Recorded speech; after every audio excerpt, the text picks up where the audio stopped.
শিৱসাগৰ কিয় পানীত ডুব গৈছে, ইয়াৰ একচুৱেল ৰিজনটো কি, ই প্ৰাকৃতিক দুৰ্যোগ নে ই মানৱ সৃষ্ট হয়, আমি এই ভিডিঅ'ৰ মাধ্যমেৰে জানিম।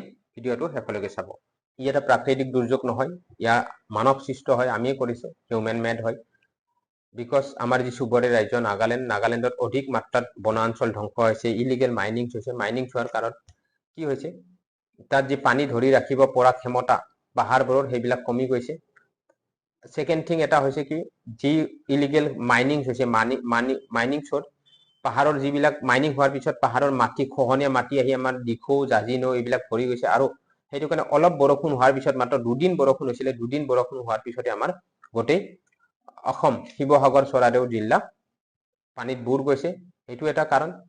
সো ইয়াৰ ক্ষেত্ৰত এটা কুৱেশ্যন কৰিব বিচাৰিছো চৰকাৰক, মই অনুৰোধো কৰিব বিচাৰিছো কি আৰু কিমান দিন এনেকে অসম ভুক্তভোগী হ'ব। কাৰণ অলৰেডি আপোনালোকে নিশ্চয় জানিছে, ইমান প্ৰযুক্তি ডেভেলপ হৈছে, ইমান সাইন্টিফিক ডেভেলপমেন্ট হৈছে, ষ্টিল এতিয়াও কিয় ইলিগেল মাইনিং ফৰ ডিফৰেষ্টেশ্যন ৰখাব পৰা নাই, ইটছ ভেৰি কুৱেশ্যনেবল হয়। আৰু আশা কৰিছো আমাৰ অসম চৰকাৰ তথা কেন্দ্ৰীয় চৰকাৰে মিলি নাগালেণ্ডৰ লগত কথা পাতিব আৰু এই যেন ইলিগেল মাইনিংটো বন্ধ হয় আৰু ডিফৰেষ্টেশ্যন বন্ধ হয়।